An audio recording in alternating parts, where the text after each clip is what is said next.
வாழ்க வையகம், வாழ்க வையகம், வாழ்க வளமுடன். எல்லாம் வல்ல இறைவா, மெய்ப்பொருளே, சுத்த வெளியே, சூழ்ந்தழுத்தும் பேரியக்கப் பேராதாரப் பேருந்து ஆற்றலே, பேரறிவே, அன்னைக்கு வணக்கம், தந்தைக்கு வணக்கம், அருளாய் நிறைந்துள்ள ஆசான் அருள் தந்தை வேதாத்திரி மகரிஷி அவர்களுக்கு வணக்கம். அன்பு குரல் யூடியூப் சேனல் அன்பர்கள் அனைவருக்கும் இனிய வணக்கத்தையும் வாழ்த்தினையும் தெரிவித்துக் கொண்டு இன்றைய சிந்தனைக்கு உயிரும் மனமும் என்ற தலைப்பில் சிந்திப்போம்.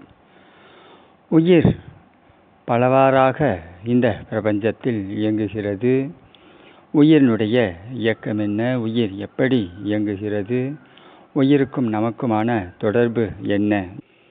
நம்முடைய மனதினுடைய இயக்கங்கள், மனதில் இருக்கக்கூடிய சிறப்புகள், மனதை நாம் எப்படியெல்லாம் நல்ல முறையில் பயன்படுத்திக்கலாம் அப்படிங்கிற இந்த விஷய ஞானத்தை நமக்கு வாழ்வியலாக மாற்றுவது தான் மனவளக்கலை. இப்போ நமக்கு இந்த மனசை சரியான முறையில் பயன்படுத்தியோ அல்லது மனதை இப்படியெல்லாம் பயன்படுத்தினா நமக்கு இது மாதிரிலாம் இருக்கும் அப்படின்னு இங்கே வர்றதுக்கு முன்னாடி நமக்கு பெருசாக அனுபவம் இல்லை. அதை பற்றிய தகவல் எதுவுமே இல்லை. அப்போ இந்த மனதை பற்றிய உண்மைகள் எதுவும் நமக்கு தெரியலை.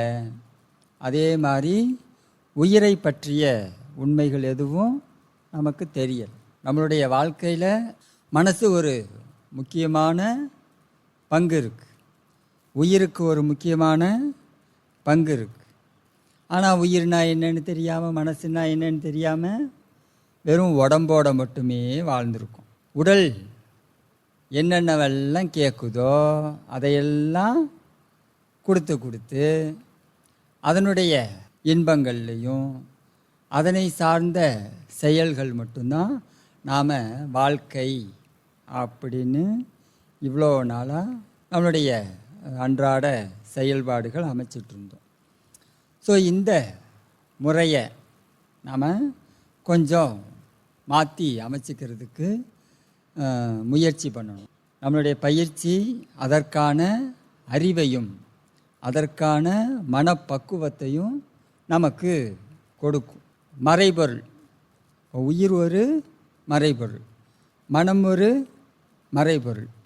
கண்ணால் பார்க்க முடியுமா உயிரை, மனசை? பார்க்க முடியாது. ஏதாவது கருவிகளில் வழியாக பார்த்துடலாமா? அதுவும் முடியாது. அப்போ நமக்கு தெரிஞ்ச இப்போதைக்கு உள்ள மறைபொருள் இது ரெண்டும் இல்லையா? ஆனால் இன்னும் நிறையா மறைபொருள்கள் இருக்குது. இறைநிலை, அதுவும் மறைபொருள் தான். பார்க்க முடியுமா? முடியாது. நம்மளுடைய கருமையத்தில் இருக்கிற வினைப்பதிவுகள் மறைபொருள் தான், பார்க்க முடியாது. காந்தம் மறைபொருள் தான், பார்க்க முடியுமா? அதை நிறைய மறைபொருள்கள் இருக்குது. இப்போ இந்த மறைபொருள்களை பற்றியெல்லாம் நாம் கொஞ்சம் தெரிஞ்சுக்கணும்.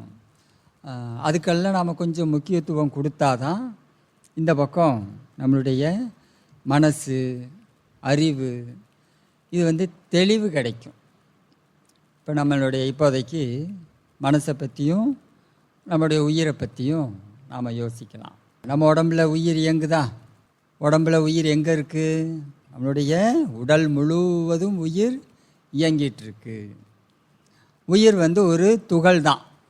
உயிர்ங்கிறது துகள்.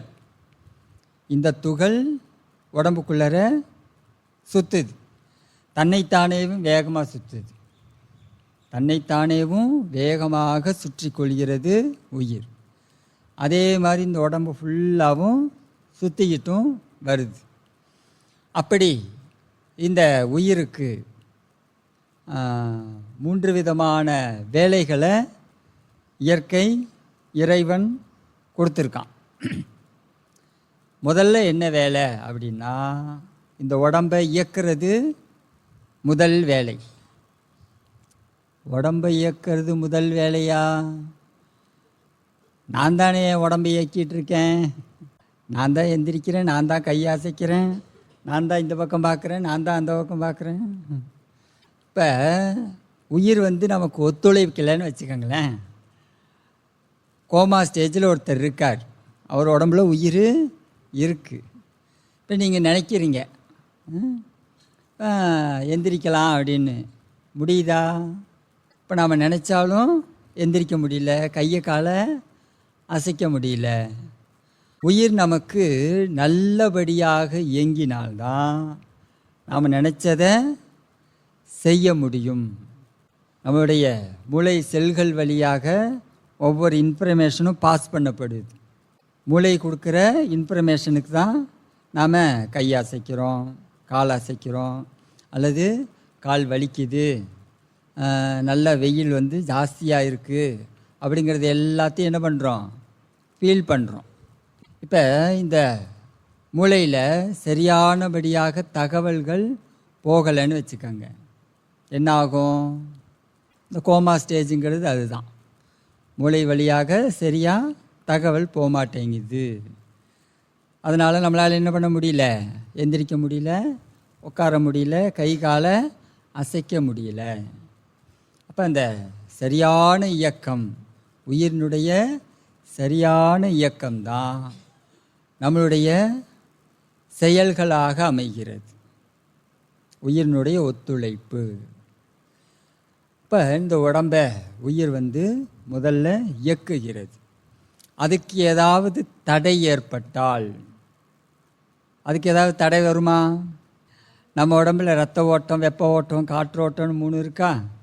இதில் ஏதாவது டிஸ்டர்பன்ஸ் ஆச்சுன்னு வச்சுக்கோங்க, அதில் ஏதாவது டிஸ்டர்பன்ஸ் ஆச்சு அப்படின்னா அந்த இடத்துல நமக்கு வலி, பெயின் வரும்.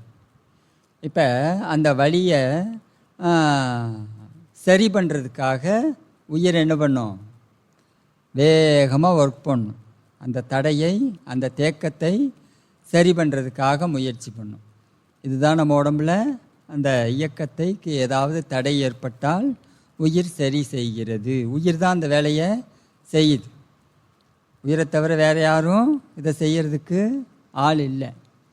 அப்போ இந்த உயிர் ஒர்க் பண்ணும்போது அதுக்குன்னு ஒரு கால நீடிப்பு, ஒரு டைம் ஆகும். உடனே கண்ணை மூடி கண்ணை திறந்தா உடனே சரியாயிடணும் அப்படிங்கிற மாதிரி ஆகாது, கொஞ்சம் டைம் எடுக்கும். இப்போ நமக்கு தலைவலிக்குதுன்னு வச்சுக்கோங்களேன், தலைவலிக்குது, கொஞ்சம் நேரம் விட்டோம் அப்படின்னா சரியாயிடும்.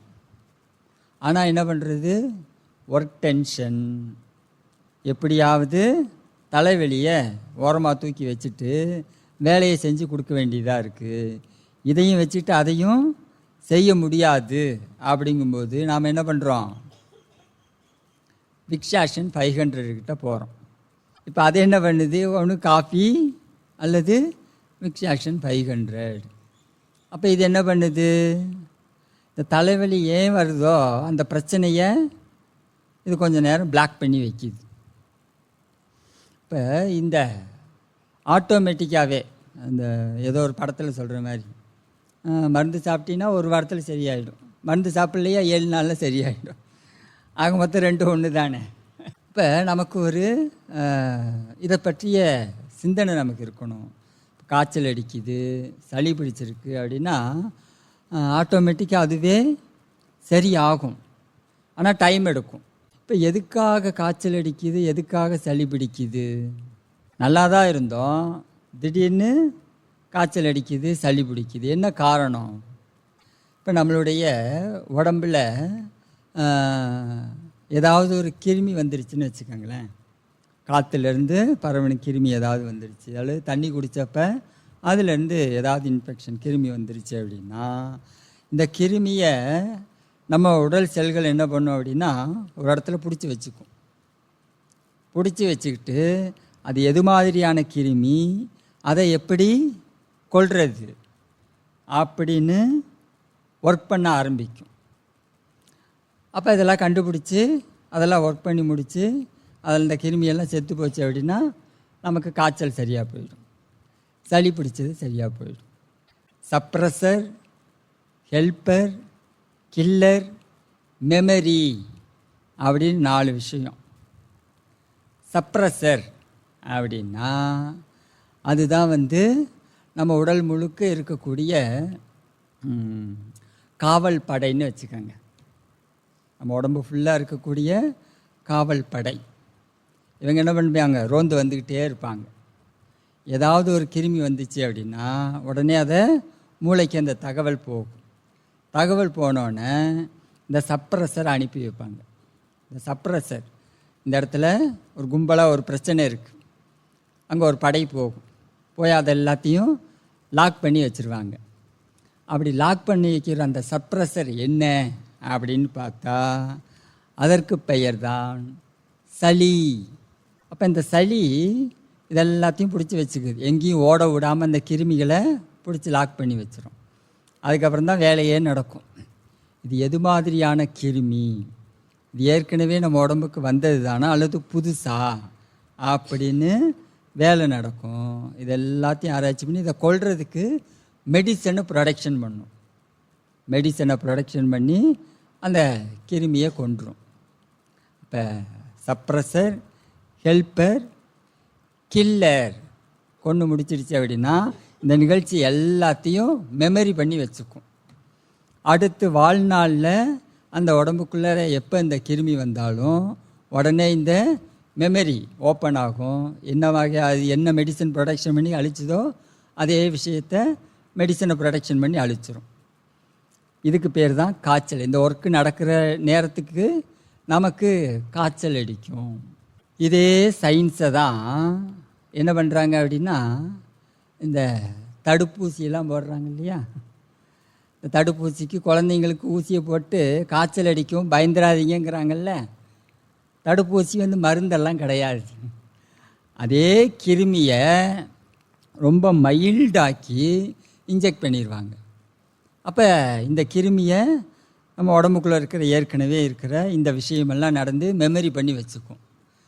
சின்ன வயசில் குழந்தைங்களுக்கு இந்த வேலை ரொம்ப ஈஸியாக நடக்கும். அதனால தான் சின்ன வயசில் இந்த தடுப்பூசிலாம் போடுறதுக்கு காரணம். அப்போ அந்த கிருமி எப்போ எல்லாம் இந்த உடம்புக்குள்ளார வருதோ உடனே அதை கொல்றதுக்கு உண்டான வேலை ஆட்டோமேட்டிக்காக நடந்துடும்.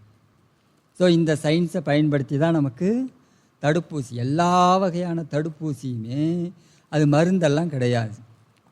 எல்லாமே அந்த கிருமியினுடைய ஒர்க்கை மைல்டாக்கி நம்ம உடம்புக்குள்ளே இன்ஜெக்ட் பண்ணுறாங்க. ஸோ இந்த சயின்ஸை தான் அவங்க பயன்படுத்திகிட்டு இருக்காங்க. இப்போ இவ்வளோ பெரிய சயின்ஸ் நம்ம உடம்புக்குள்ளே தான் நடக்குது. இந்த ஒர்க்கெல்லாம் பண்ணுறது யாருன்னா நம்மளுடைய உடல் செல்கள், நம்மளுடைய உயிராற்றல், நம்மளுடைய உயிராற்றல் தான். இப்போ நமக்கு கொஞ்சம் டைம் கொடுத்தாவே என்னவாகும், இந்த ஒர்க்கெல்லாம் நல்லபடியாக நடக்கும். நம்ம இடையில மாத்திரை என்ன அப்படின்னு கேட்டால் வித்தியாசம் இருக்குது. இப்போ அலோபதி அப்படிங்கிறது உடல் செல்களில் ஒர்க் பண்ணும். ஹோமியோபதி அப்படிங்கிறது அது காந்தத்தில் ஒர்க் பண்ணும். அது அவங்க காந்த ஃபீல்டில் ஒர்க் பண்ணுற மாதிரி தான் அதை ரெடி பண்ணியிருக்காங்க. சித்தாங்கிறது என்னன்னு கேட்டால் அதெல்லாம் உயிரில் ஒர்க் பண்ணும். இப்போ சித்தாவில் மருந்து வாங்கி சாப்பிட்டோன்னா ஏன் உடனே கேட்க மாட்டேங்குது. இப்போ அலோபதி சாப்பிட்டா உடனே கேட்கும். இப்போ இந்த ஒர்க்கு நடந்துகிட்ருக்கு இல்லையா, காய்ச்சல் அடிக்குது, இந்த கிருமி எது மாதிரியான கிருமி எப்படி அழிக்கிறதுங்கிற விஷயத்தெல்லாம் நம்மளுடைய உடல் செல்கள் கண்டுபிடிச்சிட்ருக்கு. இப்போ நமக்கு காய்ச்சல் அடிச்சிட்ருக்கு. நாம் என்ன பண்ணுறோம், ஒரு மாத்திரையை போட்டு இந்த ஒர்க்கை ஸ்டாப் பண்ணிடுறோம். உடனே என்னாச்சு, அந்த கிருமி அதே இடத்துல அப்படியே இருந்துகிட்ருக்கும். கொஞ்சம் விட்டுனா கொஞ்சம் உடம்புக்குள்ளேயே அது கொஞ்சம் கொஞ்சமாக வளரும். இப்போ அலோபதி இப்படி தான் பண்ணுது. அலோபதி அந்த கிருமி அழித்து அதில் சரி பண்ணுறதெல்லாம் கிடையாது. டோட்டலாக அந்த ஒர்க்கை ஸ்டாப் பண்ணிடும்.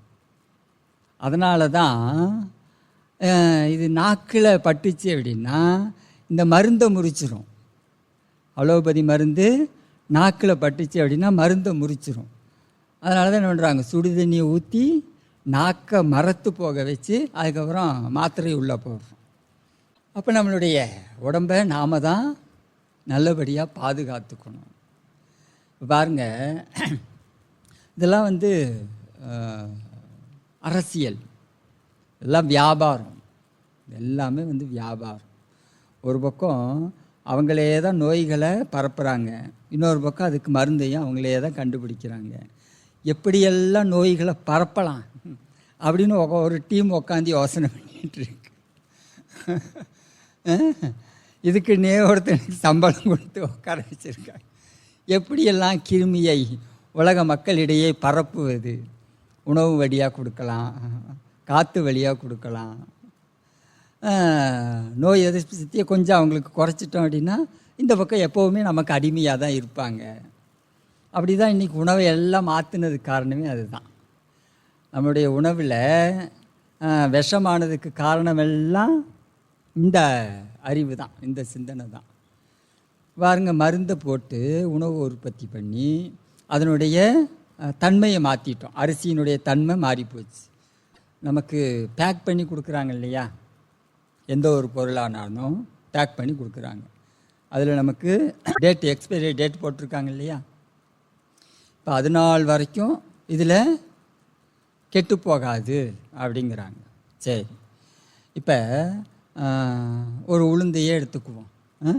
உளுந்து இத்தனை நாள் வரைக்கும் இதில் பூச்சி வராது அப்படிங்கிறாங்க, கேரண்டி கொடுக்குறாங்க. இப்போ நமக்கு அந்த சிந்தனை வேணும் இல்லை. இப்போ பூச்சி அதில் ஏன் வருது அப்படின்னா, அதில் இருக்கக்கூடிய உயிரணுக்கள் இயங்கிகிட்ருக்கு. அது ஹீட்டு, ஓரளவுக்கு ஹீட்டு சேர்ந்துச்சு அப்படின்னா ஆட்டோமேட்டிக்காக அது புழுவாக பூச்சியாக மாறும். இதுதான் வந்து இயற்கையினுடைய அமைப்பு. அப்போ இவ்வளோ நாள் வரைக்கும் இதில் பூச்சி வராது அப்படின்னு அவங்க கேரண்டி கொடுக்குறாங்கன்னு என்ன அர்த்தம்? அதை ஏதோ மருந்தடித்து அந்த உயிரணுக்களை இயங்க விடாமல் ஆக்கிட்டாங்கன்னு அர்த்தம் இல்லையா. பேக்கெட் பொருட்கள் எல்லாமே, அடைத்து வைக்கப்பட்ட பொருட்கள் எல்லாத்தையும் இந்த நிகழ்ச்சி தான் நடக்குது. இப்போ இதெல்லாத்தையும் நாம் கொஞ்சம் யோசிக்கணும். உணவுப் பொருட்களை அடைச்சி வச்சு விற்கிறதுங்கிறது உடலுக்கு ஆரோக்கியம் இல்லை, அதெல்லாம் எடுத்துக்கக்கூடாது, சிந்திக்கணும். அப்போ நாம் ஏதோ ஒரு செயல்பாடின் மூலமாக இது மாதிரியெல்லாம் சிக்கலை ஏற்படுத்திக்கிறோம். உடம்பை இயக்கிறதுல தடைகள் வருது, தானாக இயங்கிறதுல தடைகள் வருது. இந்த ரத்த ஓட்டம், வெப்ப ஓட்டம், காற்றோட்டம், உயிரோட்டம் இதெல்லாம் வந்து இயங்க முடியாத அளவுக்கு சிக்கல் வரும்போது அதை சரி பண்ணுறதுக்கான முயற்சியை உடம்பு எடுக்கும். அப்போ இந்த நிகழ்ச்சியை உயிர் செய்யுது. இப்போ 2 வேலையை சொல்லிட்டோமா. உடலை இயக்குவது உயிரின் முதல் வேலை. அந்த இயக்கத்துக்கு ஏதானும் தடை ஏற்பட்டால் அதை சரி செய்வது 2வது வேலை. 3வது வேலை என்ன அப்படின்னா, இந்த உயிர் எங்கே இருந்து வந்துச்சோ மறுபடியும் அங்கேயே போகணும். அந்த ஒர்க்கை அது தூண்டிக்கிட்டே இருக்கும். அது ஒரு வேட்கை, அது இருந்துக்கிட்டே தான் இருக்கும் அதுக்கிட்ட. இப்போ அது எங்கேருந்து வந்துச்சு? சுத்த வெளியிலேருந்து, இறைநிலையிலேருந்து வந்துச்சு. இப்போ மறுபடியும் அது இறைநிலையிலேயே போய் சேரணும் அப்படின்னா, இப்போ இறைநிலை அப்படிங்கிறது த பியூர் எனர்ஜி, சுத்தமான பொருள். இப்போ இந்த உயிர் வந்து சுத்தமான உயிர் மட்டும்தான் என்ன பண்ண முடியும்? அதோட போய் கலக்க முடியும். இந்த உயிரில் ஏதாவது களங்கம் இருந்தது அப்படின்னா அது அவ்வளோ தூரம் போக முடியாது. அந்த அளவுக்கு அதனால் அதோட போய் கலக்க முடியாது. அதனால தான் வந்து இப்போ நாம் பயிற்சி செய்யும்போது தான், இந்த மனவளக்கலை பயிற்சிக்கு வந்ததுக்கப்புறம் தான் உயிர் தன்னுடைய 3வது வேலையை செய்வதற்கு வாய்ப்புகள் கிடைக்கிறது. இப்போ நாம் துரியாதீத தவம் கற்றுக்கிட்டோமா? இது வரைக்கும் உடம்புக்குள்ளேயே உணர்ந்த உயிரை உடம்பை தாண்டி சுத்த வெளியில், இந்த ஸ்பேஸில், பேரியக்க மண்டலத்தில் வச்சு பழக்கிறோம். இப்போ இங்கே எல்லாம் போய் பழகுச்சு அப்படின்னா கொஞ்சம் கொஞ்சமாக என்ன ஆகும்? பியூர் ஆகும். அது சுத்தம் செய்கிறது அப்படின்னா வெறுமனே நாம் இந்த பயிற்சி செஞ்சு மட்டுமே அதை சுத்தம் பண்ணிட முடியுமானா பத்தாது, போதாது. அதனால தான் என்ன பண்ணுறோம், வெளியே கொண்டு போய் வச்சு அவன் கொஞ்சம் இந்த பியூர் எனர்ஜியை வச்சு கொஞ்சம் க்ளீன் பண்ணுவான். அதுக்கப்புறம் அங்கேருந்து சுத்த வெளி அங்கே போகும்போது அங்கே கொஞ்சம் க்ளீன் ஆகும். ஸோ இதெல்லாமே பார்த்தா க்ளீனிங் ஒர்க்கு தான். இறைவன் நமக்கு செய்வது எல்லாம் நன்மையை தவிர வேறு எதுவும் கிடையாது. ஆனால் நாம் அவனுக்கு செய்கிறது எல்லாம் தீமையை தவிர வேறு எதுவும் கிடையாது.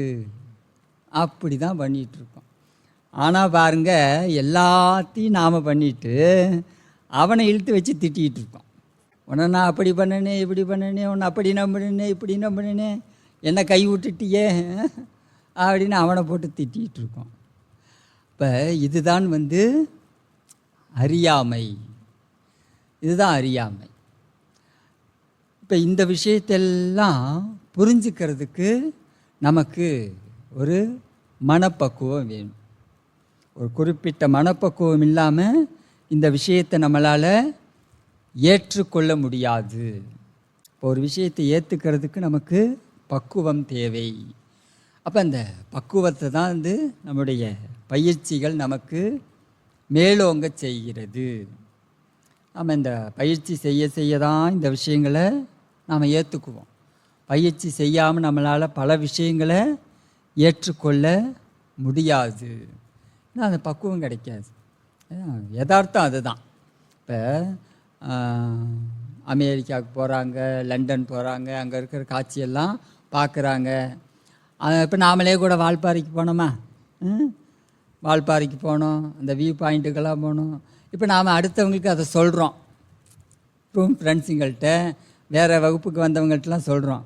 அவங்களுக்கு நமக்கு கிடைச்ச அனுபவம் அவங்களுக்கு கிடைக்குமா? நாம் ஃபீல் பண்ண மாதிரி அவங்க அதை ஃபீல் பண்ணுவாங்களா? அது கிடைக்காது இல்லையா? அப்போ நாம் பக்குவம் அடையாமல் நமக்கு சில அனுபவங்கள் கிடைக்காது. சில விஷயங்களை நாம் விடாமல் நம்மளால் பக்குவமாக முடியாது. எப்படி மாட்டியிருக்கோம் பாருங்க, எங்கே மாட்டியிருக்கோம் பாருங்க. அனுபவம் கிடைக்கணும் அப்படின்னா மனசு பக்குவமாகணும். நாம் சில விஷயங்களை விடாமல் மனசு பக்குவமாகாது. எப்படி சிக்க வச்சுருக்கான் பார்த்தீங்களா? அப்போ சில விஷயங்களை, சில பழக்கங்களை நாம் விட்டுறணும். தேவையில்லாத பழக்கங்கள், அளவு மீறிய செயல்கள் எல்லாத்துலேயுமே வரும். அது நாம் இப்போ அளவு மீறி தூங்கிட்டு இருக்கோம் அப்படின்னா அதை என்ன பண்ணணும்? அளவோடு குறைச்சிக்கணும். எல்லாத்துலேயுமே இருக்கும். அளவுக்கு மீறி சாப்பிட்றோம் அப்படின்னா அதை கொஞ்சம் அளவோடு குறைச்சிக்கணும். இதில் தேவையில்லாதது அந்த அளவுக்கு கொண்டு வந்துடும். அளவும் முறையும் எல்லாத்துலேயும் இருக்கும். இப்போ நாமளே தவம் கற்றுக்கிட்டோம். இப்போ வீட்டுக்கு போகிறீங்கன்னு வச்சுக்கோங்களேன், மகரிஷி சொன்ன எல்லா விஷயத்தையும் இந்த ஒரு மாதத்தில் நான் தவம் இருந்து புரிஞ்சுக்க போகிறேன் அப்படின்னு வீட்டில் உக்காந்தி கதவை சாத்திட்டு உக்காந்திங்கன்னு வச்சுக்கோங்க, என்ன ஆகும்? ஸோ அது மாதிரிலாம் பண்ணக்கூடாது இல்லையா? அப்போ நாம் அளவோட தவம் பண்ணணும். இது போதுமானது.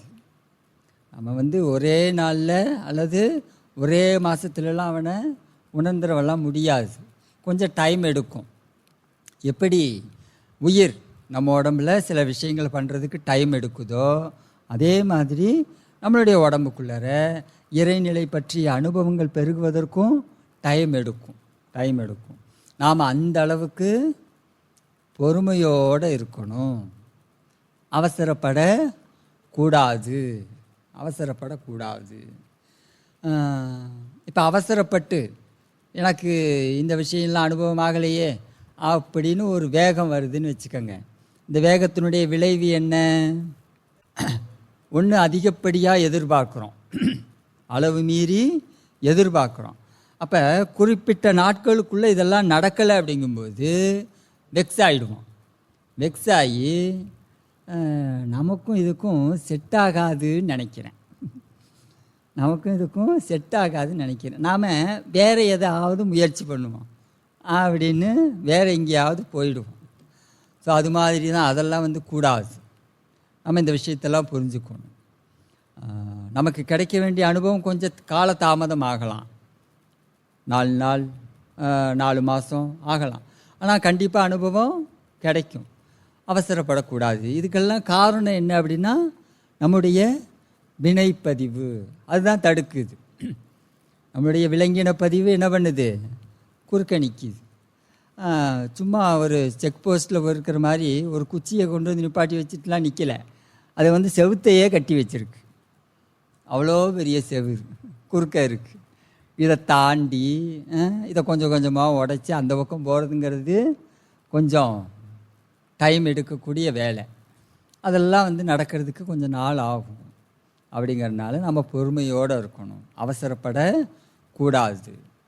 அப்போ இந்த உயிர் மறுபடியும் இறைநிலையோடு போய் சேர்றதுக்கான வேலையை செஞ்சுக்கிட்டே இருக்கும், அதை தூண்டிக்கிட்டே இருக்கும். அதனால தான் வந்து நாம் மற்ற ஜீவராசிகளை விட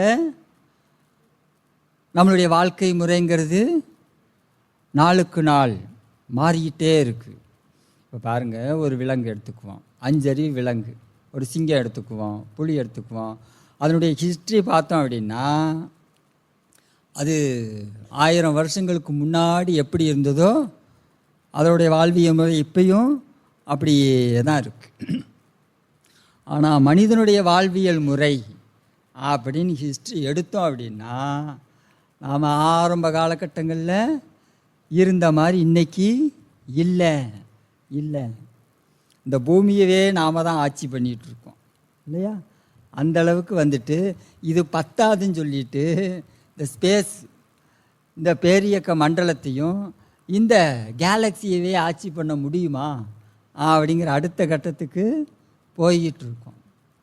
அப்போ இது எல்லாத்தையும் நாம் மாறி ஒவ்வொரு விஷயத்துலையும் புரிஞ்சுக்கிட்டு இருக்கோம். அப்படின்னா இதற்கு நம்மளுடைய மூளை அமைப்பு தான் ஒரு முக்கியமான காரணம். நமக்கு அமைஞ்ச மூளை தான். மூளை வழியாக தான் இது எல்லாத்தையும் புரிஞ்சுக்கிறோம். நமக்கு தேவையான எல்லா கருவிகளையும் கண்டுபிடிச்சோம் இல்லையா? எங்கேருந்து? நம்முடைய மூளை தான். மனிதனுடைய மனம் அப்படின்னு சொல்லக்கூடியது மூளை தான். இது வரைக்கும் இப்போ நாம் இது வரைக்கும் உயிரை பற்றி பேசினோம். இப்போ மனசுக்கு வந்துடலாம். இப்போ மனசு எங்கேருந்து இயங்குது? இதுக்கு முன்னாடி வரைக்கும் இதயம்தான் மனம், இதயம்தான் மனசு அப்படின்னு ஒரு கற்பனையான கதையெல்லாம் ஓடிட்டு இருந்தது இல்லையா? இதயங்கிறது நம்மளுடைய பிளட்டை பம்ப் பண்ணி தள்ளக்கூடிய ஒரு கருவி தான், அவ்வளோதான். மற்றபடி பார்த்தா பிளட்டை வந்து ப்யூர் பண்ணுதா இதயம்னு கேட்டால் அதெல்லாம் கிடையாது. அந்த வேலையெல்லாம் யார் செய்கிறா? நம்மளுடைய நுரையீரலும் கல்லீரலும் தான் செய்யுது. பிளட்டை ப்யூர் பண்ணுற வேலையெல்லாம் நம்மளுடைய நுரையீரலும் கல்லீரலும் தான் செய்யுது. இது வெறும் பம்பிங் சிஸ்டம் மட்டும்தான், தள்ளும். நல்ல ரத்தம் கெட்ட ரத்தம் இந்த பக்கம் வந்து அந்த பக்கம் போக, அந்த பக்கம் இந்த பக்கம், இந்த சிஸ்டம் மட்டும்தான் இருக்குது. அப்போ இந்த டாக்டர் செஞ்ச வேலையில் தான் இதெல்லாம். அவங்களுக்குள்ள அறிவு மனசு அப்படிங்கிறது ஒன்று இருக்குது. இதெல்லாம் மீட்டிங் போட்டு பேசுவாங்க இல்லையா? எதைத்தான் நம்ம மனசுன்னு சொல்கிறது? எதையாவது ஒன்று சொல்லித்தான் ஆகணும். சரி, உடம்புல ரத்த ஓட்டம் நின்று போச்சு அப்படின்னா மனசு இயங்க மாட்டேங்குது. அப்போ இதயத்தை தான் மனசுன்னு சொல்லிடுவோம் அப்படின்னு சொல்லிடுச்சு. ஆனால் இதயம்ங்கிறது மனசு கிடையாது. மனசுன்னா என்ன அப்படின்னா நம்மளுடைய மூளை தான். மூளை வழியாக விரிவடையும் போது அந்த காந்த ஆற்றலுக்கு பேர் தான் மனம், நனம். அப்போ நம்மளுடைய இந்த உடல் முழுக்க உயிர் துகள்கள் இயங்கிட்டு இருக்கு. அதே மாதிரி உயிர் எங்கெல்லாம் இருக்கோ அங்கெல்லாம் காந்தம் இருக்கும், காந்தம் இருக்கும். ஆனால் அளவு ஜாஸ்தியாக இருந்தால் காந்தமும் அதிகமாக இருக்கும்.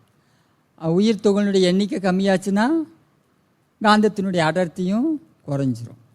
இப்போ நாம் வந்து இந்த மனசை எது மாதிரி வச்சுக்கணும், எப்படி வச்சுக்கிட்டா நல்லது அப்படிங்கிறத கொஞ்சம் சிந்திக்கணும். இப்போ நம்ம மனசை கொண்டு போய் எங்கே வச்சாலும் மனசு அதுவாக மாறிடுமா? இப்போ ஒரு வேப்ப மரத்து மேலே நம்ம மனசை வச்சோம் அப்படின்னா வேப்ப மரமாக நம்மளுடைய மனசு மாறிடும். இப்போ வேப்ப மரத்துக்கும் நமக்கும் இடையில் ஒரு இணக்கத்தன்மை உருவாகும். அதுக்கும் நமக்கு இடையில் காந்த ஓட்டம் இதெல்லாம் வந்து நம்ம ஒரு ஸ்கேன் பண்ணி பார்த்தோன்னா கண்டுபிடிக்க முடியும். இன்னும் அதுக்கான கருவிகள் வரலை. ஆனால் பண்ணி பார்த்தோம் அப்படின்னா தெரியும். அதற்கு நமக்கு ஒரு இணைப்பு வந்துடும்.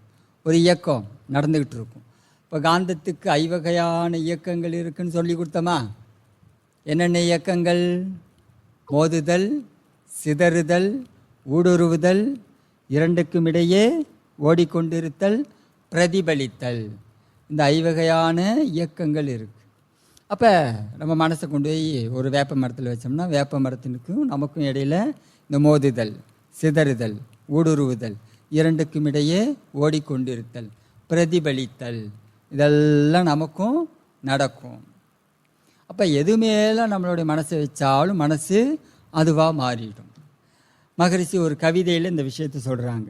எப்பொருளை, எச்செயலை, எக்குணத்தை எவரொருவர் அடிக்கடி நினைந்தாலும் அப்பொருளின் தன்மையாவும் நினைப்போரின் உயிரினிலும் அறிவினிலும் மாற்றங்காணும். இச்செயல் இயல்பூக்க நீதியாகும். எவரொருவர் குருவை நினைத்து ஒழுகினாலும் தப்பாது குரு உயர்வு மதிப்போர் தம்மை தரத்தில் உயர்த்தி பிறவி பயனை நல்கும்.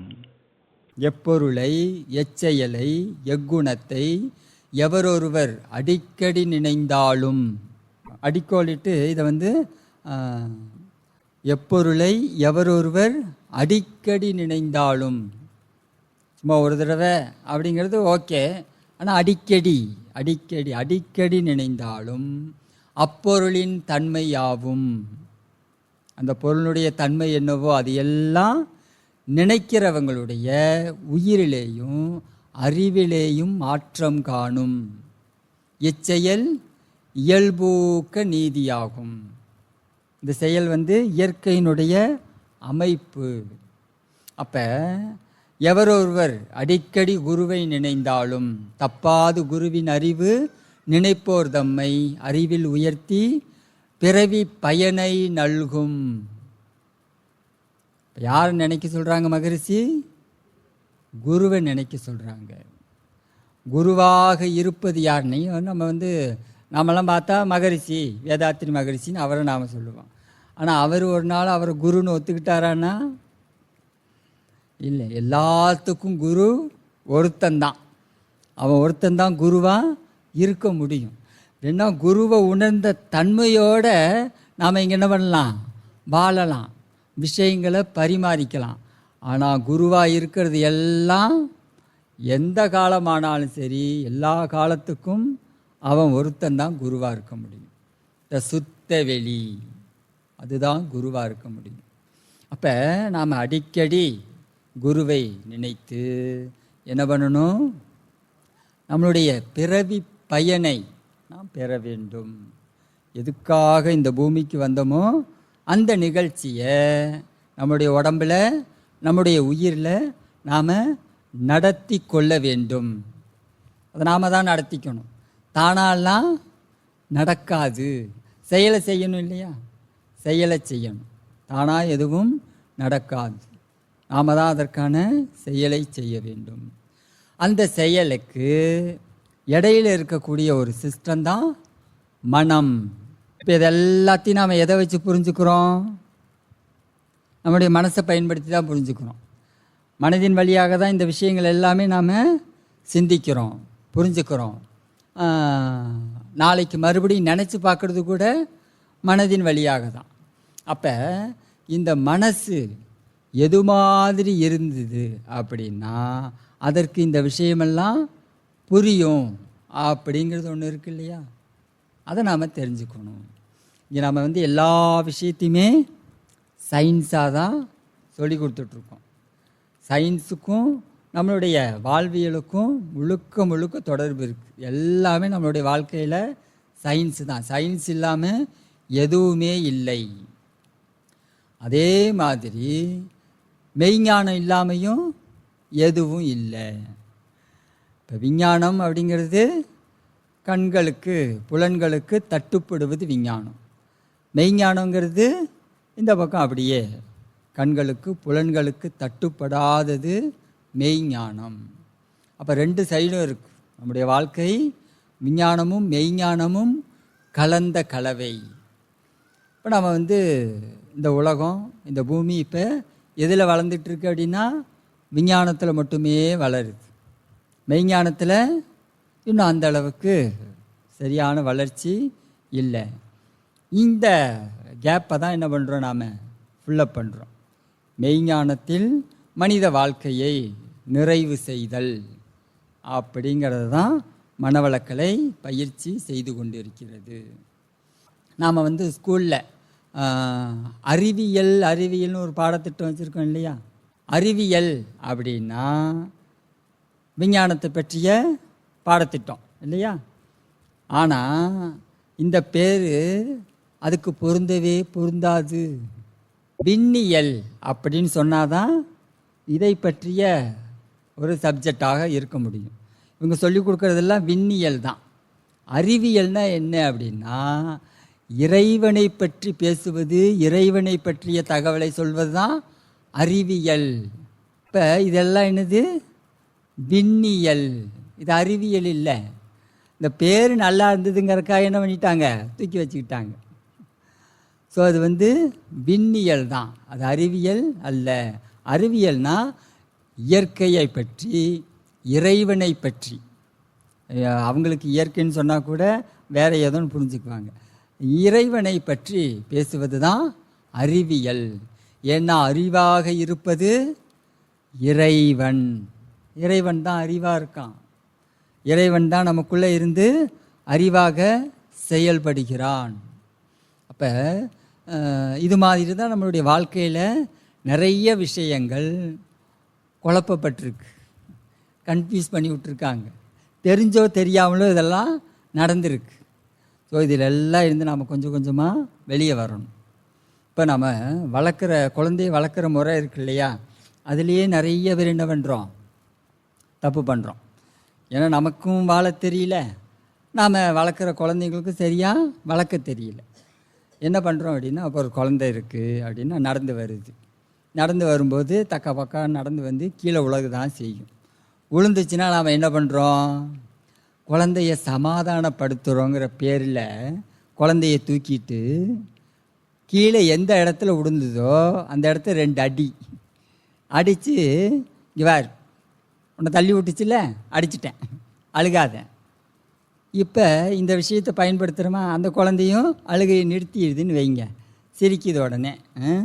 ஆனால் உள்ளுக்குள்ளே அது என்ன நினச்சிருக்கும் தெரியுமா, ஓ நான் எதுவும் தப்பு பண்ணல, தப்பு பண்ணது யார், அந்த தரை தான், எங்கள் அம்மா எனக்கு சொல்லி கொடுத்துட்டாங்க அப்படிங்கிற மென்டாலிட்டிலேயே அந்த குழந்தையும் நான் நல்லவன் தான், இந்த சமுதாயம்தான் நல்லது இல்லை, நான் என்ன செஞ்சாலும் சரிதான், எனக்கு எங்கள் அம்மா சொல்லி கொடுத்துருக்காங்க, சின்ன வயசுலேயே சொல்லி கொடுத்துருக்காங்க, நீ என்ன செஞ்சாலும் சரிதான், அது மேலே தான் தப்பு, உன் மேலே ஒரு தப்பும் கிடையாது அப்படின்னு சொல்லி வளர்த்து இது கடைசியில் எங்கே நிற்கிது, சமுதாயம்தான் சரியில்லை, இந்த நாடு எனக்கு என்ன பண்ணிச்சு, நான் ஏன் இந்த நாடுக்கு திருப்பி பண்ணணும் அப்படின்னு கேள்வி கேட்குற அளவுக்கு கொண்டு விட்டுருக்கோம். இப்போ இந்த விஷயமெல்லாம் மாறணும் இல்லையா. இப்போ இந்த குழந்தைகிட்ட என்ன சொல்லி கொடுத்துருக்கணும், சரி நம்ம தடுமாறி தக்க பக்கம் நடந்து கீழே விழுந்துட்டோம், அடுத்த தடவை கீழே விழுகாமல் நட அப்படின்னு தானே சொல்லி கொடுத்துருக்கணும். அதை விட்டுட்டு சமாதானப்படுத்துகிறோங்கிற பேரில் தரையை 2 தட்டு தட்டி அடித்து அதை அழுகி நிப்பாட்டிட்டு அது உள்ளுக்குள்ளே மெமரி பண்ணி வச்சுக்கிச்சு. நம்ம மேலே தப்பு இல்லை போல இருக்குது, தரை மேலே தான் தப்பு. அப்போ வாழ்க்கையில் எங்கே போனாலும் இந்த விஷயந்தான் ஓப்பன் ஆகுது. நம்ம மேலே எந்த தப்பும் கிடையாது, அவங்க சரியில்லை, இவங்க சரியில்லை. ஏதோ படத்தில் சொல்லுவாங்களே, அவனை நிறுத்த சொல்லு நான் நிறுத்துகிறேன், இவனை நிறுத்த சொல்லு நான் நிறுத்துகிறேன். அப்போ என்ன அர்த்தம் அப்படின்னா, நாம் திருந்த போகிறது இல்லைன்னு அர்த்தம். ஏன்னா அவங்களும் திருந்த போகிறது கிடையாது, நாமளும் திருந்த போகிறது இல்லை, ஹாப்பி சந்தோஷம் இப்படியே இருந்துருவோம். அப்போ நாம் தான் இங்கே மாறணும், நாம் தான் பல விஷயங்களை நாம் திருத்திக்கணும் அப்படிங்கிற விஷயத்தை புரிஞ்சுக்கணும். சமுதாயம் அது அப்படி தான் இருக்கும். அதெல்லாம் கொஞ்சம் கொஞ்சம் மாறுறதுக்கு நாள் ஆகும்.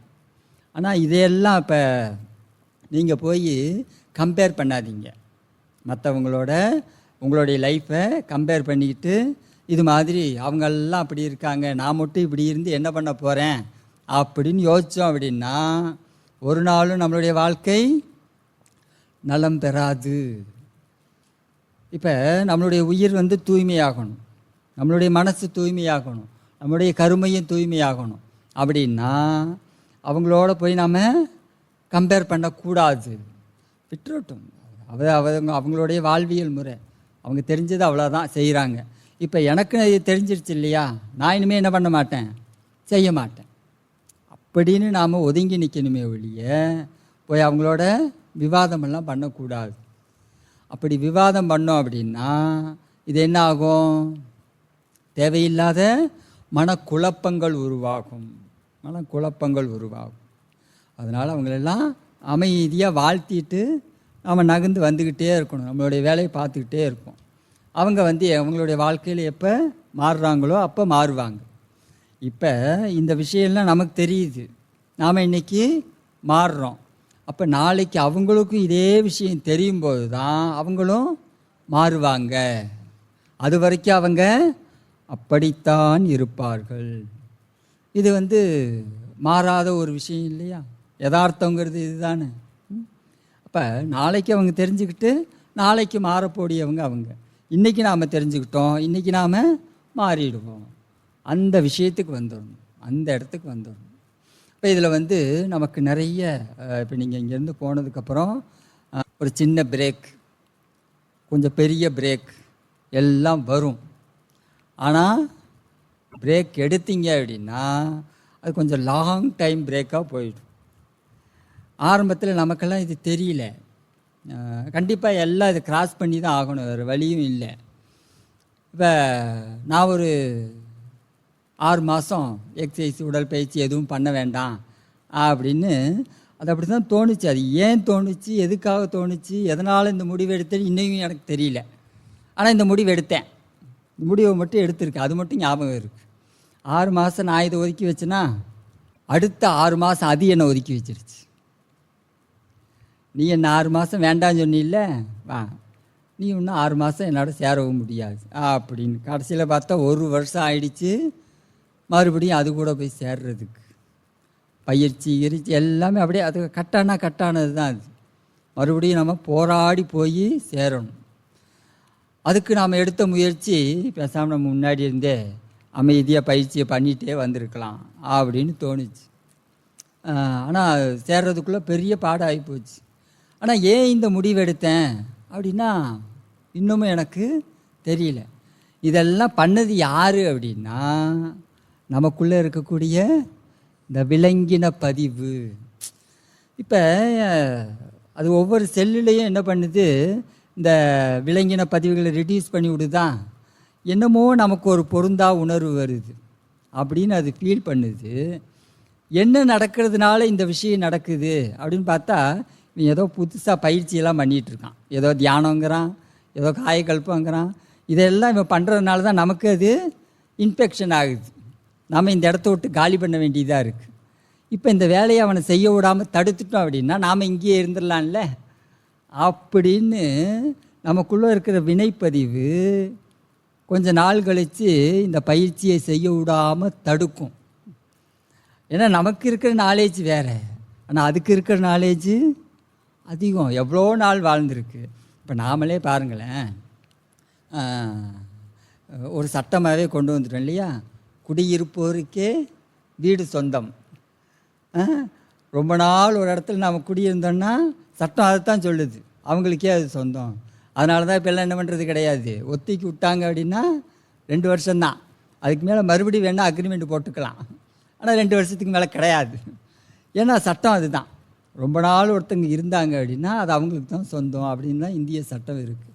நம்மளுடைய சட்டமே எப்படி இருக்கா, இங்கே பாருங்கள், வினைப்பதிவு எவ்வளோ காலமாக நமக்குள்ளே இருக்குது. திடீர்னு வெளியே போனால் அது எங்கே போகும்? அதனால தான் அது என்ன பண்ணுது, நம்மளை பயிற்சி பண்ண விடாமல் தடுக்கும்.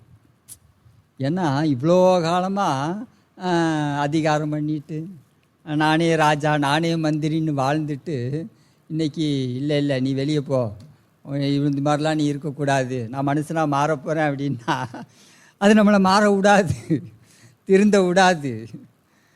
அப்படிலாம் இருக்காத, இதுக்குன்னு ஒரு செட்டை சேர்க்கும், இதுக்குன்னே சமுதாயத்தில் ஒரு செட்டை சேர்த்து அவங்க கூட அப்படியே போய் அப்படியே வெளியே கொண்டு போயிடும் நைஸாக. ஸோ அதனால் இந்த விஷயத்தெல்லாம் புரிஞ்சுக்கங்க, ஜாக்கிரதையாக இருங்க. பயிற்சியை விட்டு ஒரு நாளும் விலகி விடாதீர்கள், விலகி விடாதீர்கள். இதைத்தான் பெரியவங்க ஆதி காலத்தில் இந்த குண்டலினி யோக முறையில் இந்த பயிற்சியெல்லாம் செய்து பார்த்து இறந்தவங்க தான் அதிகம். இந்த சிவயோகத்தை உணர்வதற்காக முயற்சி செய்து சவநிலையை அடைந்தவர்கள் அதிகம். இறைவனை உணர்வதற்காக முயற்சி பண்ணி இறந்தவங்க தான் அதிகம் அப்படிங்கிற விஷயத்த பதிவு பண்ணுறாங்க. இதெல்லாம் ஏன் நடந்தது அப்படின்னா இதுதான் காரணம். இப்போ குண்டலினி யோக சித்தர்களுடைய வாழ்வியல் முறைன்னு ஒன்று எடுத்துக்கங்க. இது என்ன பண்ணியிருக்கோம், யார் யாரெல்லாம் இந்த விலங்கின பதிவை உடைச்சிட்டு வெளியே வரணும்னு முயற்சி பண்ணாங்களோ அது அத்தனை பேர்த்தையும் ஒட்டுமொத்த ஹிஸ்ட்ரி அதை எடுத்து வச்சுருக்கோம் இல்லையா. இப்போ நாம் முயற்சி பண்ணுறோம், என்ன விலங்கின பதிவை வெளியே தள்ளணுங்கிறதுக்காக அதை நம்ம உடம்புலேருந்து ரெடியூஸ் பண்ணணும் ஒவ்வொரு செல்லில் இருந்துன்ட்டு. இப்போ நமக்கு நம்மளுடைய நாலேஜ் மட்டும்தான், நமக்கு நம்மளுடைய அறிவு மட்டும்தான். ஆனால் அதுக்கு பெரிய ஹிஸ்ட்ரியே இருக்குது. இந்த மனித சமுதாயத்தில் யாரெல்லாம் முயற்சி பண்ணாங்களோ எப்படியெல்லாம் அது வியூகம் வகுத்து அத்தனை பேர்த்தையும் அழிச்சதோ அந்த ஹிஸ்ட்ரியே அவ்வளோ பெரிய ஹிஸ்ட்ரி அதுகிட்ட இருக்குது. அப்போ அதுகிட்ட போய் நாம் என்ன பண்ண முடியாது, போட்டியெல்லாம் போட முடியாது, போட்டியெல்லாம் போட முடியாது. அப்போ என்னதான் பண்ணுறது அதை அப்படின்னா அதுக்கு தான் மகரிஷி ஒரு வழி கொடுத்துருக்காங்க. வாழ்த்துங்க, உங்கள் கருமையத்தில் இருக்கிற விலங்கின பதிவுகளை எல்லாம் வாழ்த்துங்க. வாழ்த்தி அதை எதிரிங்கிற ஒரு ஸ்டேட்டஸில் வச்சுருக்கிற வரைக்கும் தான் நம்மளுக்கு அதுக்கும் பகை. அதை நண்பனாக மாற்றிட்டோன்னு வச்சுக்கோங்க, சரி போயிட்டு போகிறான், நாம் தான் வேறு ஆளை பார்த்துக்குவோமே அப்படின்ட்டு அது கொஞ்சம் கொஞ்சமாக ரிடியூஸ் ஆகிடும். இப்போ இந்த விஷயத்தை ஞாபகம் வச்சுக்கோங்க, சரியா? அதையெல்லாம் எதிர்த்து நிறைய பேர் எனக்கே தெரிஞ்ச நம்மளுடைய தவக்கணனால் கருமையத்தில் இருக்கிற விலங்கின பதிவெல்லாம் அப்படியே பஸ்பமாக்கிடுறேன் அப்படின்லாம் நிறையா பேர் சொன்னவங்க இருக்காங்க. ஆனால் அப்படிலாம் பண்ண முடியாது, அதெல்லாம் எதிர்வினை, அப்படிலாம் செய்யவும் கூடாது. ஸோ நாம் அதை வாழ்த்தி அதனுடைய தன்மையை மாற்றிடலாம். அப்படி மாற்றிட்டோம் அப்படின்னா அதுவே நமக்கு என்ன பண்ணும், ஹெல்ப் பண்ணும். அப்படி அதை நம்ம நண்பனாக மாற்றி அதனுடைய ஹிஸ்ட்ரியை நாமளால் மாற்ற முடியும். அதுக்கு கொடுத்த ஒரு டூல் தான் வாழ்த்தி அந்த விஷயத்தை நம்மளால் சக்ஸஸ் பண்ண முடியும். எக்காரணத்தை கொண்டு நமக்குள்ளே இருக்கிற வினைப்பதிவை இப்படியெல்லாம் இருக்கே அப்படின்னு முரண்பாடாக யோசிச்சிடாதீங்க. ஏன்னா எல்லாம் அது இல்லைன்னு நம்ம ஒரு பக்கம் வந்திருக்கவே மாட்டோம். அந்த நெகட்டிவ் எனர்ஜின்னு ஒன்று இல்லை அப்படின்னா இந்த பாசிட்டிவ் ஒர்க் ஆகாது.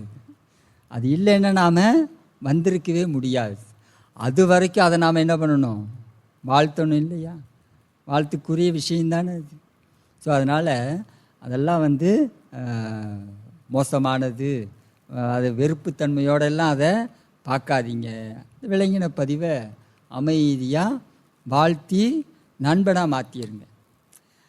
ஆக்சுவலாக நான் பண்ண விஷயமும் அதே தான், அதனால தான் திருப்பி உங்களுக்கும் அதே விஷயத்தை சொல்கிறேன். அதை வாழ்த்தி தவத்தில் உட்காந்து அதுக்குன்னு தனியாக ஒரு வார்த்தையை எடுத்துக்கங்க. என் கருமையத்தில் உள்ள விலங்கின பதிவுகளெல்லாம் வாழ்க வளமுடன் அப்படின்னு வாழ்த்துங்க. என் உடல் செல்களில் இருக்கக்கூடிய விலங்கின பதிவுகளெல்லாம் வாழ்க வளமுடன். சரி, இப்போ அதை வாழ்த்திட்டோம் அப்படின்னா அதனுடைய தன்மை, அதனுடைய வீரியம் தானே அதிகமாகும். அப்படித்தானே யோசிக்க தோணுது. இப்போ அதை வாழ்த்தணுன்னா அதுக்கு எனர்ஜி கிடைக்கிது, சக்தி கிடைக்கிது, அதுதானே வளரும், அதுதான் நல்லாயிருக்கும். நாம் எப்படி நல்லா இருப்போம் அப்படின்னா, இப்போ நாம் வாழ்த்து அந்த வேலையை செய்யாது.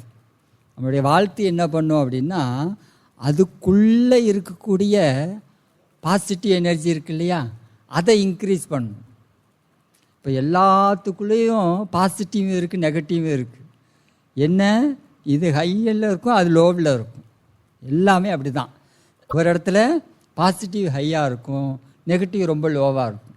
ஒவ்வொரு இடத்துல நெகட்டிவ் ஹையாக இருக்கும், பாசிட்டிவ் லோவாக இருக்கும். அப்போ எல்லாத்துக்குள்ளேயும் எல்லாமும் இருக்கிறது. ஒவ்வொரு செல்லுலையும் அதே மாதிரி தான். அப்போ நாம் என்ன பண்ணுறோம், நம்ம வாழ்த்த அதுக்குள்ளே இருக்கக்கூடிய பாசிட்டிவ் எனர்ஜி அதிகமாகும். அதிகமாக அது என்ன ஆகிடும், நல்ல தன்மைக்கு மாறிடும்.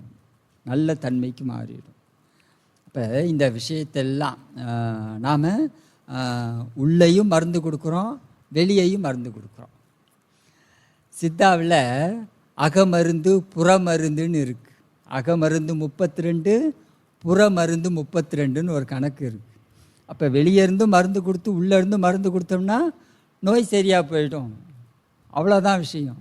அப்போ வெளியேருந்து மருந்து கொடுக்கறதுல என்ன அப்படின்னு பார்த்தா, அது உடல் பயிற்சி, காயக்கல்பம், தவம், தற்சோதனை, இதெல்லாம் வெளியேருந்து மருந்து போடுறது. உள்ளேருந்து கொடுக்குற மருந்து வாழ்த்து. நாம் தவம் பண்ணுறதும் உள்ளேருந்து கொடுக்குற மருந்து தான். ப்ளஸ் வாழ்த்துறதும் உள்ளேருந்து கொடுக்கக்கூடிய மருந்து. அப்போ உள்ளேயும் புறமும் கொடுத்து மருந்தை கொடுத்து இந்த நோயை சரிப்படுத்திடலாம். ஸோ எவ்வளோ பெரிய டெக்னாலஜியை ஈஸியாக மகரிஷி சொல்லி கொடுத்துருக்காரு பாருங்க. இப்போ இதெல்லாத்தையும் நாம் என்ன பண்ணணும், பயன்படுத்திக்கணும். அதே நேரத்தில் நம்பிக்கையோடு பயன்படுத்தணும். நம்பிக்கைங்கிறது ரொம்ப முக்கியம். ஏன்னா நம்ம நம்பினா தான் ஒவ்வொரு சில விஷயங்கள் ஒர்க் ஆகும். நம்ம நம்பலை அப்படின்னா என்னதான் முயற்சி பண்ணாலும் அது வேலைக்கு ஆகாது. ஸோ அதனால் நம்பிக்கையோடு முயற்சி பண்ணுங்கள். கண்டிப்பாக இது நல்ல விளைவுகளை உருவாக்கும். நம்மளால் வேணால் அதை உணர முடியாமல் இருக்கலாம்.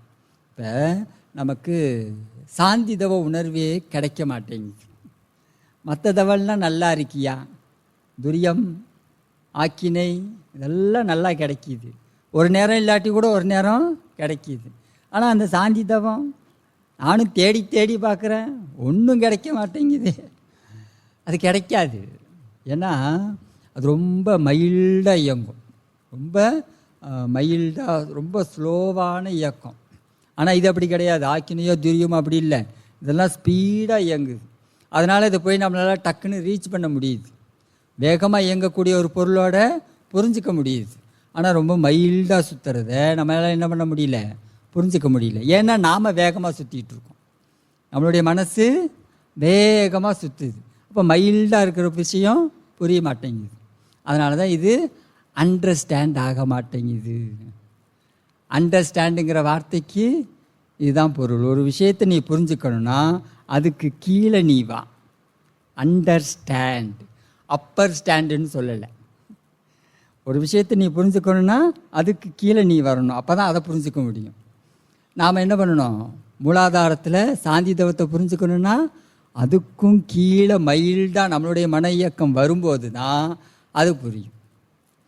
ஆனால் ஆக்கினை துரியம் அப்படி கிடையாது. ஏற்கனவே ஸ்பீடாக சுற்றுது. நம்மளுடைய வேகத்தை லைட்டாக நாம் குறைச்சா போதும், அங்கே நமக்கு புரிஞ்சிருது. இப்போ தெரியுதா, விஷயம் அவ்வளோதான். ஆனால் நாளாகும். கொஞ்சம் நாள் கழித்து நம்மளால் சாந்தி தவத்தையெல்லாம் ஃபீல் பண்ண முடியும். ஆனால் ரொம்ப மைல்டான இயக்கம். முயற்சி பண்ணுங்க. அதுக்கு தான் நீங்கள் என்ன பண்ணணும், அஸ்வினி முத்திரையை பயன்படுத்துங்க. அஸ்வினி முத்திரையை பயன்படுத்தி மனசை அங்கேயே வச்சு கவனிங்க. எப்போவுமே நீங்கள் சும்மா இருக்கும்போது கூட, இப்போ கிளாஸில் கேட்குறீங்களா, மூலாதாரத்திலே இருந்து மனசை வச்சு கேளுங்க. நமக்கு எப்போ எல்லாம் வாய்ப்பு கிடைக்குதோ அப்போ எல்லாம் மூலாதாரத்திலேயே தவம் இருந்து ட்ரை பண்ணுங்க. வராக அவதாரம்னு ஒன்று இருக்கு இல்லையா, 10 அவதாரத்தில் வராக அவதாரம். இந்த வராக அவதாரம் இந்த விஷயத்தை சொல்கிறதுக்காக நம்மக்கிட்ட கொடுத்தது தான் பெரியவங்க. சிவனுடைய திருமுடியை யார் பார்க்கறது, பிரம்மனுக்கும் விஷ்ணுவுக்கும் 2 பேர்த்துக்கும் போட்டி. சிவபெருமான் என்ன பண்ணுறாரு, வளர்ந்துக்கிட்டே போகிறார். இவங்க 2 பேரும் என்ன பண்ணுறாங்க, மேலே பார்க்குறதுக்காக முயற்சி பண்ணி போய்கிட்டே இருக்காங்க. இவங்களும் போகிறாங்க, அவரும் வளர்ந்துக்கிட்டே இருக்கார். 2 பேர்த்துக்கும் ஒன்றும் மேலே போகிற மாதிரி தெரியல. அப்போ திருமால் என்ன பண்ணுறாரு, விஷ்ணு என்ன பண்ணுறாரு, சரி நான் வாபஸ் வாங்கிக்கிறேன், நீயே வேணா முயற்சி பண்ணி பாரு, எனக்கு நிறைய வேலை இருக்குன்ட்டு அவர் வந்துடுறாரு. கீழே வந்துட்டு அவர் என்ன பண்ணுறாரு, பூமியை தோன்றார். வராக அவதாரம் எடுத்து பூமியை தோண்டி அண்ட சராசரங்களையும் தாண்டி சிவனுடைய திருமுடி இருக்குது அப்படின்னா அதில் பாதாளத்தில் அவனுடைய திருவடி இருக்கும் இல்லையா. திருவடியை போய் வராக அவதாரம் எடுத்து தீண்டினோன்னே தொட்டோன்னே என்னாச்சு, திருமுடி தானாக தரிசனம் கொடுத்துருச்சு. அப்படி தானே அது வருது. சிவனுடைய பாதத்தை தொட்டோன்னே சிவபெருமான் குறிஞ்சிட்டார். யாரா இது எங்கள் பாதத்தை தொடுறது அப்படின்னோடனே திருமுடிய தரிசனம் தானாக கிடச்சிருச்சு. அப்போ நீங்கள் உங்களுக்கு துரியாதீதம் இந்த ஈஸியெல்லாம் கொடுத்தாலும் நீங்கள் எங்கேருந்து அதை உணரலான்னா இங்கே நமக்குள்ளே இருந்து உணரக்கூடிய விஷயந்தான். வெளியே நாம் என்னத்தை தான் முயற்சி பண்ணாலும் அவனை தெரிஞ்சுக்கிறக்கோ புரிஞ்சுக்கிறக்கோ எதுவும் இல்லை. எல்லாமே நமக்குள்ளேயே இருக்குது, நமக்குள்ளேயே இருக்குது. இப்போ நம்மளுடைய மூலாதாரத்தை நாம் ஸ்ட்ராங் பண்ணணும். அதில் நம்மளுடைய வாழ்வியலில் மகரிஷி இந்த சாந்தி தவம் அப்படிங்கிற ஒரு பெரிய பொக்கிஷத்தை கொடுத்துருக்காங்க. இதை நாம் நல்ல முறையில் பயன்படுத்திக்கணும், நம்பிக்கையோடு பயன்படுத்துவோம். நம்மளுடைய வாழ்நாளில் ஒன்று நாம் இறைநிலையை உணர்கிறோம், அப்படி இல்லை அப்படின்னா வேறு ஒரு உருவத்தில் நம்மளுடைய பேரன் பேத்தி நம்மளுடைய மகன் அவங்க வழியாக உணர போகிறோம், அவ்வளோதான். இப்போ அவங்க வேறு நாம் வேறையா? இல்லை, நாமளே தான் அவங்க. இப்போ வித்து தொடராக நாம் தான் அங்கேயும் போயிருக்கோம், நாமளே தான் அவங்களும். அவங்க வேறு நாம் வேறு கிடையாது. இப்போ இது எல்லாத்தையும் நாம் புரிஞ்சுக்கிட்டு நாம் இன்றைய கடமையை நாம் சரியாக செய்யணும். நாளைய நடப்பதுங்கிறது அது எதிர்பார்ப்பு இருக்கக்கூடாது. நாளைய விளைவுங்கிறது எதிர்பார்ப்போடு இருக்கக்கூடாது. அதனால தான் கீதையில் செயலை மட்டும் செய், விளைவை என்னிடம் விட்டுவிடு. செயலை செய்வதற்கு மட்டும்தான் உனக்கு உரிமை இருக்கிறது, விளைவு இப்படி தான் இருக்கணுன்ட்டு நீ மைண்டில் கன்ஃபியூஸ் பண்ணிக்காத. அதை என்கிட்ட கொடுத்துட்டு, அது நிறைய ப்ராசஸ், உன்னுடைய கணக்கெல்லாம் இங்கே டேலி ஆகாமல் நிற்கிது. அதெல்லாம் டேலி பண்ணி தான் நான் என்ன கொடுக்கணுமோ கொடுக்க முடியும். அதனால் அதெல்லாம் நீ யோசிக்காத, செயலை செய்ய, நீ நான் என்ன கொடுக்கணுமோ கொடுத்துருவேன். கொடுக்கறத சந்தோஷமாக ஏற்றுக்க, சரியாக தான் இருக்கும், நான் தப்பு பண்ண மாட்டேன், சரியாக தான் கொடுப்பேன். அந்த நம்பிக்கையோடு நம்மளுடைய வாழ்க்கையை பயிற்சியோடு இணைத்து கொண்டு நாமும் நம் குடும்பமும் வாழ்வில் எல்லா வளங்களும் நிறைவாக பெற்று வாழ்வோம் என்று கூறி இந்த சிந்தனையை நிறைவு செய்து கொள்வோம். வாழ்க வளமுடன். இந்த சிந்தனை உங்களுக்கு பிடிச்சிருந்ததுன்னா நம்மளுடைய யூடியூப் சேனலை சப்ஸ்கிரைப் பண்ணிக்கோங்க, தெரிந்த அன்பர்களுக்கு ஷேர் பண்ணுங்கள். இந்த சிந்தனை பற்றிய கருத்துக்கள் வரவேற்கப்படுகின்றன. நன்றி, வாழ்த்துக்கள், வாழ்க வளமுடன்.